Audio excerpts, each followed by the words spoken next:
Hey, so Andrew Mountbatten Windsor. There's a few things here. Roger there saying, finally getting his comeuppance, believe it when I see it. Well, yes, indeed. Although that's a slightly separate issue. Well, it's worth just going over. There are multiple extra difficulties in. So first of all, we'll have to put the usual caveats in because there's now a live criminal operation. So you're not allowed to, it's actually illegal to presume guilt or anything like that, anything that can prejudice a trial. But if we work on the assumption, so let us say that there were enough evidence for him to be charged, prosecuted, and convicted, right? So let's say there were, which there may or may not be, then I don't necessarily envy anyone in the chain. There are multiple ways he could get away with it that don't rely on anyone covering for him or any level of corruption. Because you've got to think about the process here. Now, I mentioned in my very brief video yesterday, I wouldn't expect it to be a quick process because the way wealthy people get away with things is not just having clever lawyers that can spot, at the end of the day, if you're guilty, right? But you can still get away with it. And Donald Trump was a perfect example of it. We see it elsewhere, but Donald Trump's the most famous example. Like in America, Trump was being investigated and being prosecuted for some really quite serious felonies, including, I suppose, their equivalent of misconduct in public office. The big one, the motherlode legal issue for Trump was all those files he'd like sequestered away and stuff like that. So there was a special investigation, FBI investigation into him, which if Trump had not won the election would have, I mean, he would already be in prison because he was already convicted of something that would have given him a custodial sentence at state level before the election. But there would have been a really big, I mean, Donald Trump would never be leaving prison except maybe on compassionate grounds. So, and that should have all happened before he could have stood for the election. It should have happened beforehand. So why didn't it? Because Donald Trump paid lawyers to slow everything down. And because here's the thing, if you're investigating or prosecuting someone, the trial has to be fair. It has to be fair. And you can, and if it's deemed to be not fair, then this conviction can't be sound. So the case will collapse. So those who are investigating and those who are prosecuting, which are two different groups, like you've got the police investigating, the Crown Prosecution Service in this country prosecuting, they have to make sure that they do everything by the book. Otherwise, the defendant will claim it's an unfair trial, right? And the case just collapses. So what their lawyers do is they query absolutely everything. They demand mountains of evidence, which all takes time and people's man hours, right? And they'll go through absolutely everything. They'll slow the whole thing down to the point where it ends up becoming incredibly costly. And then, and if they get you on anything, if those lawyers get you on anything at all, then the prosecutor ends up looking at it and going, well, they'll bring this up and it could derail the case. So, when a prosecutor decides to prosecute, they're not thinking to themselves, do I think this person's guilty? They're thinking to themselves, is there a realistic prospect of conviction? And they'll use their judgment to say yes or no. If the answer is no, even if they do think you're guilty, if they think there's some procedural cock-up we've made that they will hammer in court, then the whole case will collapse and that'll be it. So how could that happen here? So first of all, so the police have to now be very, very careful, which means it will take them longer. If it were someone who didn't have recourse to top lawyers, this process would probably be a lot quicker. But because they're going to be under massive scrutiny, the police will have to be extra careful. Now, from the police's point of view, on the one hand, they don't want to suffer reputational loss for having cocked something up, so they will make sure they're going to do it properly. On the other hand, if they can't hand anything over to the Crown Prosecution Service, people will think it's a stitch-up. So I reckon the police are very well aware they will suffer reputational loss if they cannot hand a case file to the Crown Prosecution Service. So you could argue, are under pressure to make sure that they gather all the evidence they can. So they're going to go for it. But then we come to the Crown Prosecution Service itself. I am going to say, I'm not an expert on this, I try not to, but I am going to say the current Director of Public Prosecutions is a bit of an arrogant sod. He lambasts his predecessors, including Keir Starmer, who has a better record than he does. He wasn't really qualified. He should never have had the job in the first place. So he is someone who seems to, and this is relevant. I don't know whether he's a good prosecutor or not, but he is an arrogant one. And he will have to make the decision because obviously this is a high profile case. And actually, this is something Keir Starmer put in place after the Jimmy Savile thing. You know, he's the one who put in place the system whereby high profile cases must go directly, because no Jimmy Savile case file ever went to Keir Starmer when he was DPP. So he never knew anything about it. So after that cock up, which wasn't his cock up, he changed the system so that any high profile cases had to go right to the top. Because the DPP is ultimately responsible, any high profile case must go to their desk. So they have to personally yay or nay it. So would they do that? Again, it comes down to this. So from the DPP's point of view, so let's say that the police think there's enough evidence to charge. So they hand the whole thing over to the Crown Prosecution Service, who will make the final decision whether to prosecute. From that DPP's point of view, think about the two scenarios.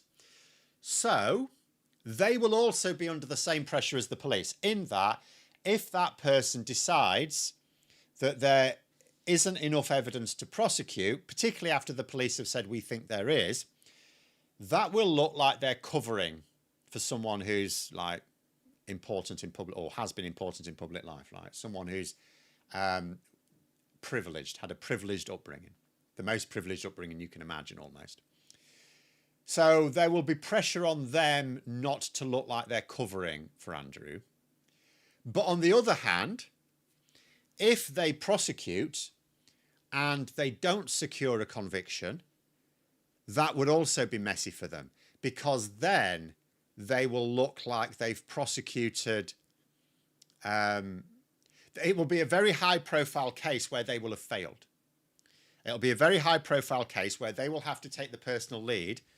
And again, this is where I say the fact that he comes across as arrogant, this DPP, makes me wonder, what will he think it's safest to, I mean, if it's an open and shut case, if he looks at it and so what he will do, what this DPP will do, he'll first of all look at the strength of evidence.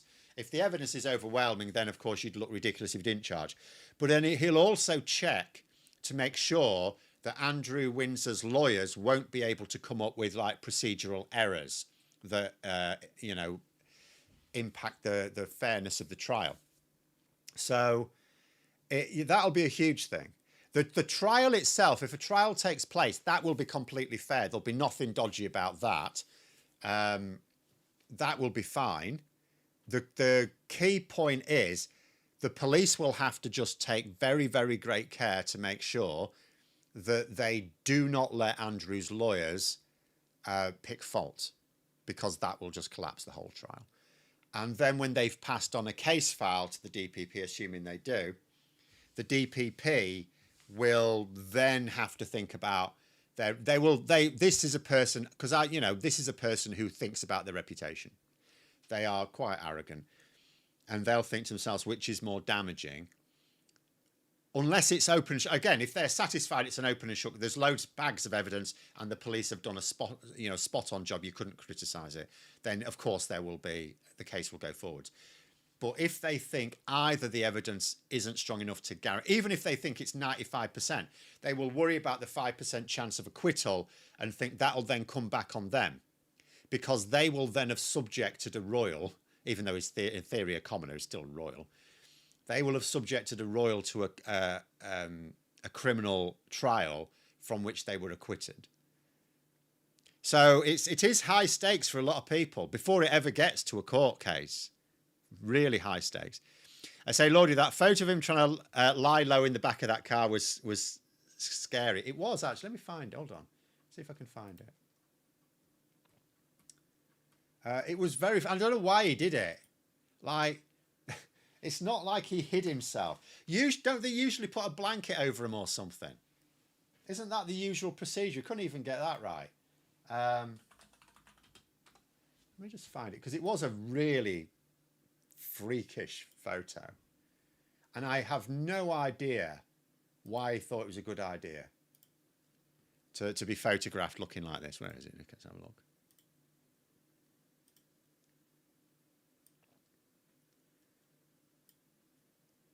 Like, why wouldn't you just sit up?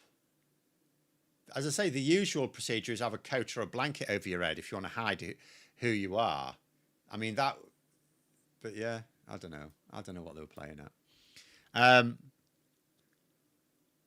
Some people still believe that Bojo lied that Starmer let Savile off. Yeah. Again, the nature of the media.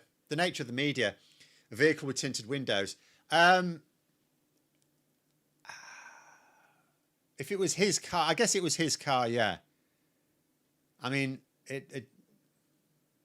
I assume it was his car and his driver's taking him away again. If it was a police car, then no, because, it's not in their interest to hide you. Clearly isn't the brightest tool in the box. Well, he's not, is he? I mean, if anyone doubted it beforehand, the fact, that Emily Maitlis interview, basically, I mean, his own top aide resigned over it. They advised him not to do it. They said, do not do this. This is not going to work out well. And then afterwards they quit. They said, I'm not going to try and put lipstick on this pig. So it can't have a heavily tinted windscreen. Can it not? Is that illegal? Okay. Either way, again, he would have been better off. They knew who it was. Like, what's the point of just trying to... I mean, you weren't going to hide away. What is the point? Just sit up. Just sit up. I mean, don't wave or anything. But just sit up. Just look at your phone or something. But anyway, going back to some of the early comments, sorry. Financial misconduct in public office sounds like something that people could demand, enhancing the Hillsborough Act, etc. Lack of accountability is an incredible opportunity to reform. The thing about misconduct in public office, you don't need to reform it. It's already a very serious crime. I mean, you can get life in prison for it. If Andrew is convicted, I know some people will doubt he will actually see prison time, but again, you've got to think about it from the public right. So first of all, the public, like the weight of evidence against him. Remember, so here's the point. And this is the point I was making yesterday in terms of, is he really getting his comeuppance? For some people, if he ends up going to prison for a good long time, then it's like an Al Capone thing, isn't it? It's like the Al Capone thing. He was a very violent, murderous mob boss, but he got sent down for tax evasion. And it's like, that's not really his greatest crime. But he went to prison, and therefore he couldn't carry on with his crime spree. And so for a lot of people, it did the job. There may be some people who think the same here. There may be some people who think that as long as the punishment... Because remember, he's not even been investigated for any of his role within sex trafficking, rapes or anything like that, where there is evidence that it took place in Britain. We should be investigating it, and we're not. Now, there'll be some people who go, well, what would have his punishment been? We don't chop people's willies off in this country for rape. So prison was... If the punishment ends up being the same, for some people, they'll think, well, that'll do. Now, for me, it doesn't, because what matter... it doesn't make any difference to me whether someone is punished or not. What matters to me, the punishment for me is purely to try and dissuade people in future from committing the same crime. For me, the punishment is more deterrent factor for others than I don't care about the person themselves. I don't know them. So for me, what matters is the record, and the record will not say he's been involved in Epstein's sex trafficking. But yeah, there'll be some people who go, if it was, as long as he goes to prison, that's the same punishment he would have had anyway. We'll take it. And it is like misconduct in public office can get you life in prison. And the thing is, like, let us imagine that he is convicted. Again, we don't know. We don't even know he'll be charged. But let's say he is charged, he's prosecuted, and he's convicted. Can you imagine a judge giving him a non-custodial or a suspended sentence? That would look dodgy as hell. That would actually look dodgy as hell. And I'll tell you something. The government will have to, and again, we don't know when this will happen. This could be, way in the future. But the government of the day, although you'd still imagine it would be this government, the public would be furious, and there would have to be an appeal. And you can do that, by the way. It's not like, well, there's nothing you can do about it then. You can appeal against light and harsh sentences. There is a court of appeals. So, if he's convicted, I actually do think he will end up in prison. I think any judge who tries to provide, there's no reason for him not to have a custodial sentence. He's not ill. He's not ill. We know that sometimes judges do suspend sentences for people who are like amongst the upper classes because, but prison will be especially harsh for them. The conviction's enough punishment. You do get that. I'm not saying judges are like impartial or anything from that point of view, but they will be very well aware that the public will expect a custodial sentence and that he serve it. They will absolutely demand it. And if any judge doesn't, they will not only trash their own reputation, but it will go to appeal, and the appeal judges will have to say, yeah, there's no reason for him not to go to prison. So yeah, I mean, there's no need to reform that I'm aware of the offence of misconduct of public office. It's a very serious crime. It says he is ill, can't sweat, poor lad. I mean, we've seen photos of him sweating. So, I mean, that was a particularly stupid one. I mean, again, like I say, there's a reason why his, I don't know really what you call them, like PA, resigned after that interview. They already had told him, don't do it. And he did it anyway. And then they watched it and thought, I ain't sticking around here, son. I'm not going to try and deal with this. It was such a mess. I mean, fancy, it's like a small, stupid child. You get a small child and they're in trouble and they just try and lie their way out of it. No, I didn't eat the biscuits, biscuit crumbs all over their front. So then they have to come up with some ridiculous, and they'll say something like, it was like my invisible friend that ate them, or something stupid like that. That works in their head, but no one could believe. It was like that. It was like that. He was a man, at the time he was Prince Andrew, he was a man who'd spent his life surrounded by people who don't tell him he's wrong. There's almost nobody in his life would have told him no. And all of a sudden, he's having to put himself, in the court of public opinion. And he just didn't know how to deal with it. He just had no idea. He just thought he'd spent his life being used to talking any old bollocks and people nodding and smiling. And all of a sudden, so he wasn't equipped for it. The average custodial sentence for guilty of misconduct of public office is 3 years. Even that, do you know what? Even that would probably be okay. But the other thing I would say is that if that's the average, because I'm not an expert. I've not studied these cases. Where does his alleged crime, because we don't know he's committed a crime yet, where does his alleged crime stand on it? Is it at the serious end or the not so serious end?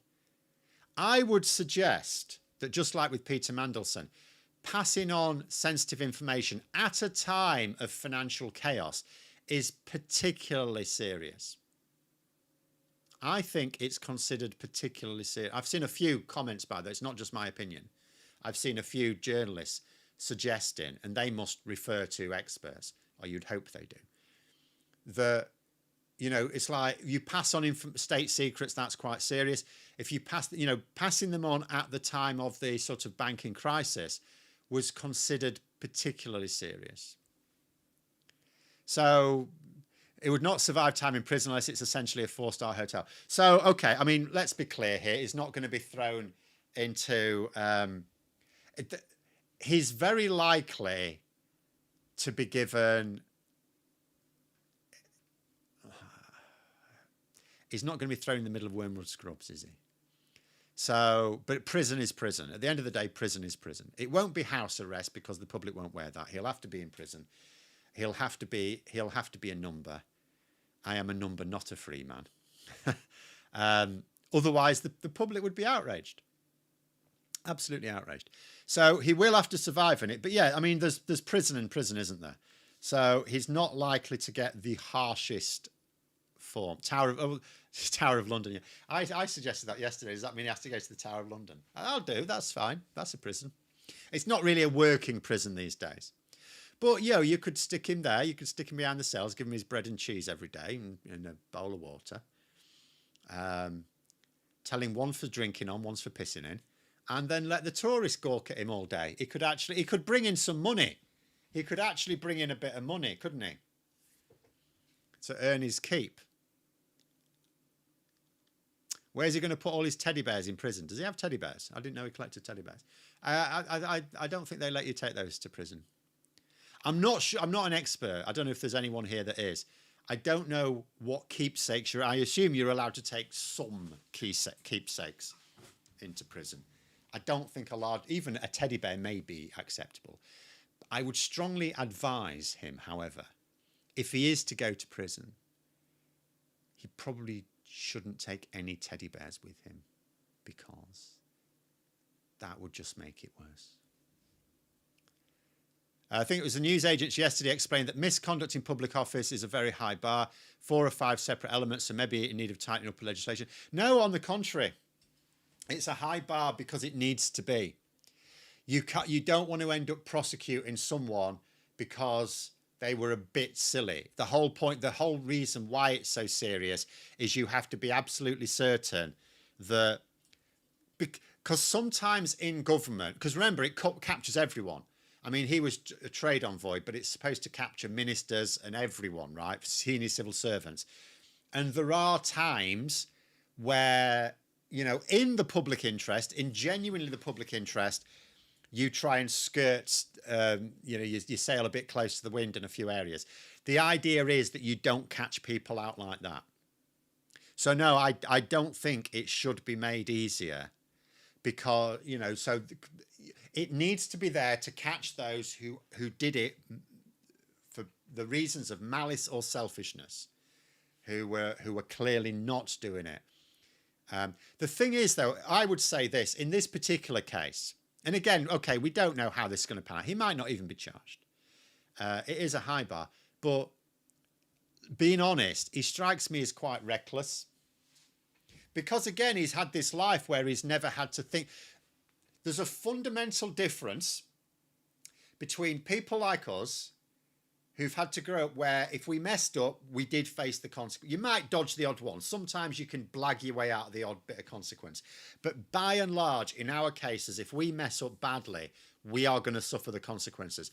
And that forms part of your brain. As your brain develops, there's an element of risk aversion that develops in our brains that makes us conscious of consequences if we mess up badly, and that keeps us honest, you know, to coin a phrase. Whereas people that grow up with a very privileged lifestyle, it's not that there are no boundaries for them, but those boundaries, you know, they mostly get away with things, and so their brains never develop that need to think about consequences. Because if you're constantly doing what you know you shouldn't be doing and you get away with it, your brain, I mean, it builds confirmation bias that you can basically do what you like. So whereas for most of us, our brains develop. And you do get some people from ordinary backgrounds who get away with abusive behaviour and stuff like that, and doing wrong things and getting away with it. But by and large, most of us grow up expecting consequences for our actions, and it makes us more risk averse. Someone like that's not risk averse. So I strongly suspect there's probably a good chance that he wasn't at all careful and didn't cover his tracks or anything. So it's really I think there's a good chance that if the evidence exists at all, he won't have done a lot to cover it up at any point.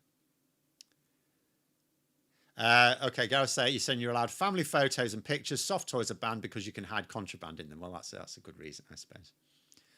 But I would also have advised him not to have taken a teddy bear in it. Can you imagine? Can you imagine Big Jeff in cell block 2 and what he would think to someone walking in with a teddy bear? Gareth saying I was a prison officer. There you go then. It's a lower bar than trafficking and CSA issues where there are emails showing he was engaging in serious misconduct, taking advantage of his position. Well, we will see. We will see. All I would say is the police, I think, will be very motivated to making sure they do a proper job of this and hand a case file to the CPS.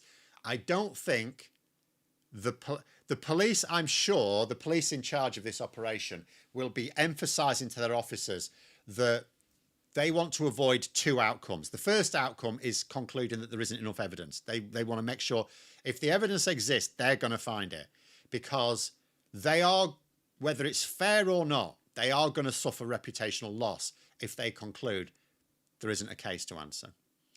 And it's not even worth including the CPS. So the police will be highly motivated to find all the evidence they can. The second thing is they will also be, I'm sure, sensitive to the fact that if they do anything not by the book, it could wreck the whole potential for a trial. It could collapse any trial that happens. And then they will suffer a massive reputational loss because of that. So the police, I think, are massively motivated to get this right. The CPS could be different. It could go one way or the other. What's my opinion of the monarchy in general? I've never liked them. I hope this is the beginning of the end for them. So I am actually, it's more slightly than excessively. I am actually in favour of constitutional monarchy. Now, I would still say it should be reformed. There are other countries in Europe where you hardly know they've got one, so they get all the benefits of their monarchy, but without the scandal and stuff. The monarchy, it's too big in this country. But it has its advantage. I'll go over them in a minute, but I will just say this. First of all, I do think it's disingenuous when some people say, I hope, when you say, I hope things like this end the monarchy. Why? That's like saying because Boris Johnson was such an unfit prime minister that we should end democracy. No one would seriously say that. So why would you say that a system should end because of the behaviour of someone in it? You would just say remove that person from that system, which is what's happened. But in terms of the benefits, now there are downsides as well, which is why there are downsides I'm conscious of. But the upsides for a constitutional monarchy, first of all, it means you've got someone who is raised from birth to be basically a super diplomat, and they are. The monarchy for us is a massive amount of soft power. I mean, we saw Trump fawning over. I mean, he's only started to be shitty now that he's had his state visit. Nice as pie before it. I know you could argue maybe we should have strung it out for another year then, but it was what it was. But it's not just Trump. There's people all over the world. It's a massive amount of soft power, and you've got someone who's been from birth raised to know everything about every country.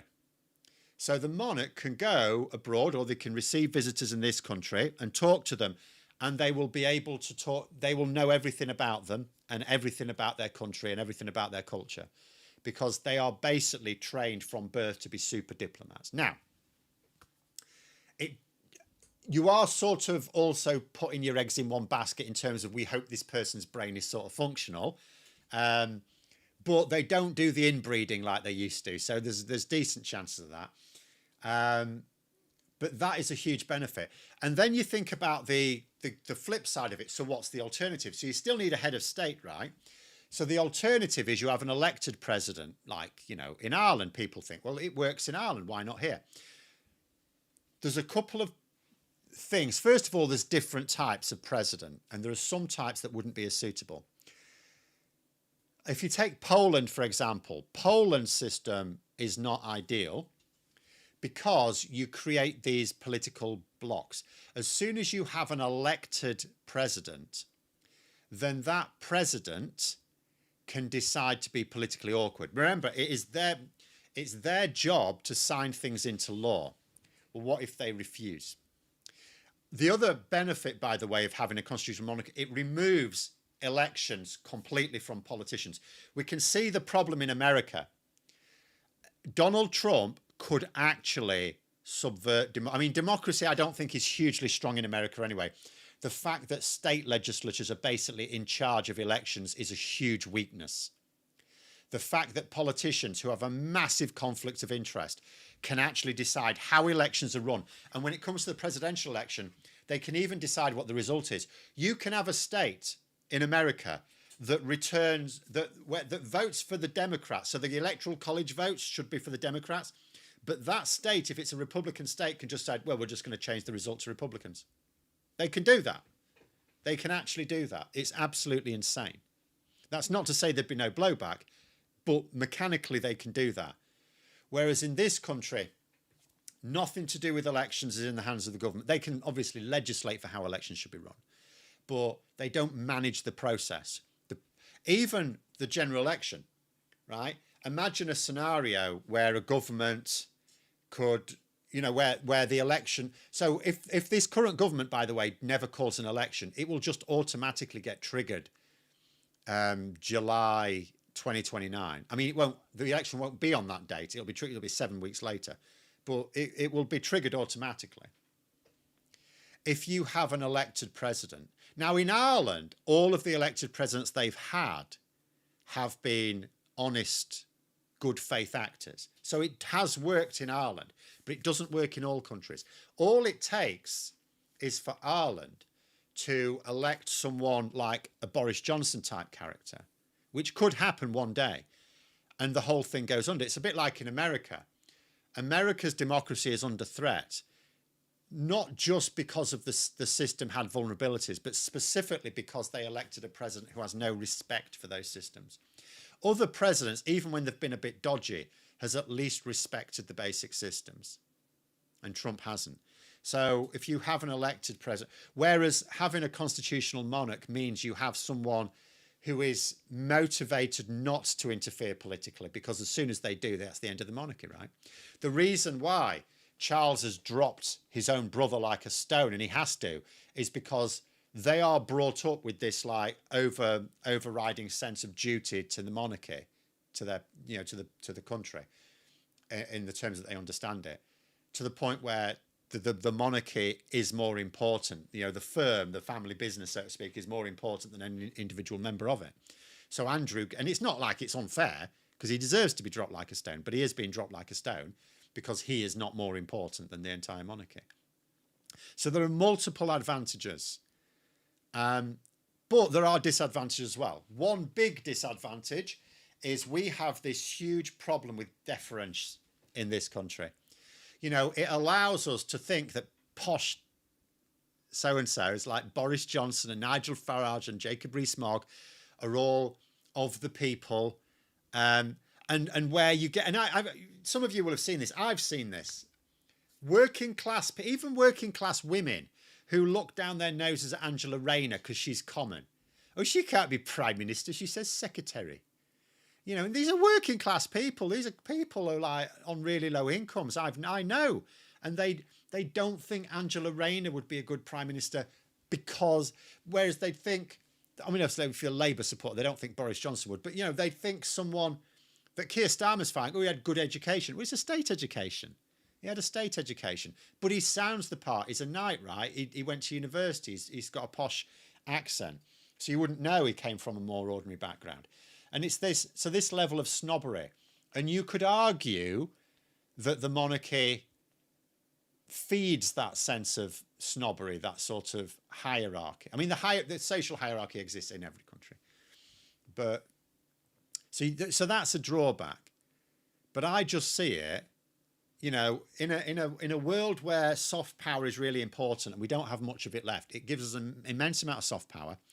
It allows us to make sure that we've completely separated the running of elections from politicians. And it means, Parliament remains sovereign. If you had an elected president, they might feel that they can just block the will of Parliament. That laws go all the way through Parliament, finally go off to it wouldn't be royal assent, it'd be different, but the same process. And a president decides, I'm not doing this.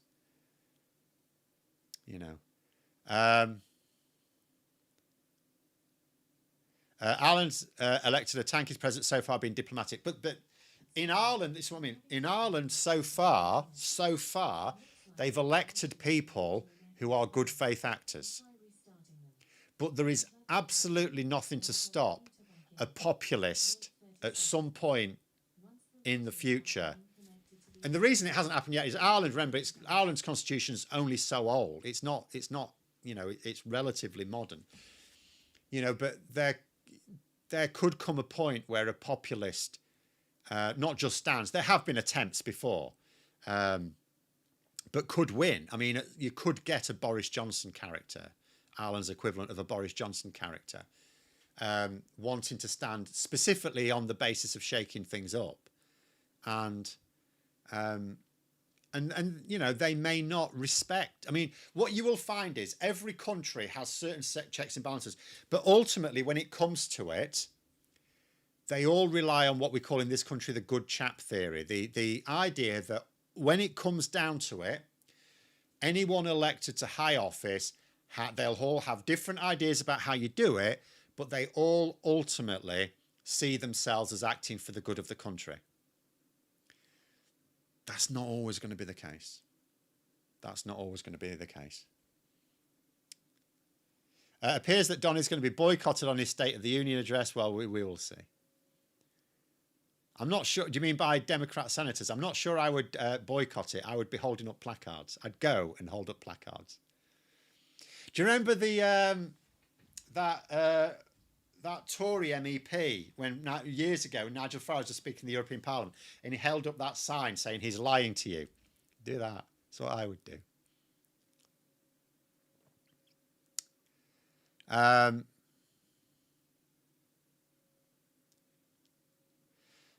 Ned, they're saying, I actually think there needs to be a big conversation about why so many wealthy people grow up to be psychopaths. I do, and I think I suspect there's two sides to it. The first is just the nature of. First of all, psychopaths are not a small portion of they're not rare. A large chunk of people are technically psychopaths, right? It's actually a lot of people. So they're not a rare group. It's like the chances are multiple, right? Even if you're not aware of it. But the other thing I would say is the nature of psychopathy, and I'm not a psychologist, I will just point out, but nonetheless, the nature of it means that these people are highly motivated to climb the ladder, so to speak, to get themselves in positions of power. So psychopaths have an above average motivation to climb the ladder. So there's a sense in which even in a meritocracy, you would naturally expect more psychopaths to climb the ladder, right? Because they're more motivated to do it. Don't assume that everyone seeks advancement. There's plenty of people. In fact, I would say in my experience, a majority of people don't ever want advancement. I never sought it as a teacher. Right from the start, I never thought to myself, I'll be a teacher for so many years, then I might become a head of department and stuff like that. It was like, no, I'm just going to be a teacher for my whole career. So there was never any, so I never any, and a lot of people, and I wouldn't describe myself as unambitious at all. But, ambition for me isn't advancement. Ambition for me is doing things. if advancement you see as a way to doing things, sure. But some people, advancement is the ambition itself, and I don't agree. But anyway, the point is, even in a meritocracy, you would get more psychopaths in senior positions just because they're more motivated to seek those positions. But the other side of it is, I do think a lot of particularly top public and private schools, I think they cause damage. I think they cause emotional damage to the kids. And I think they almost surgically remove empathy from you. Now, I'm not saying there are plenty of people come through even top private schools who are empathetic, right? I'm not saying, but I think again, it's the likelihood. It's on the balance of probability. I think people who go to, say, Eton is the most famous example, but there are plenty of others. They are more likely to come out of it the other end with lower empathy than if they'd gone to state school.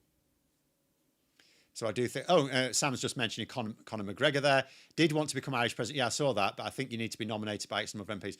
Yeah, so his was an attempt, but it wasn't a particularly serious one. But again, there could come a point. Ireland's system is better than some, like I say, like Poland's.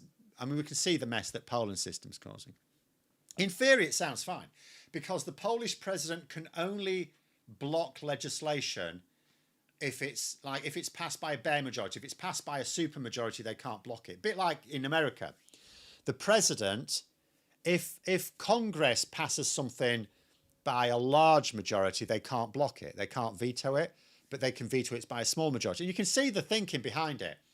If something's in the balance by, I don't know, 52 to 48 vote, right? Just to pull a random example out, then you could say, well, maybe it's right that, but again, we know that in practice, it's political.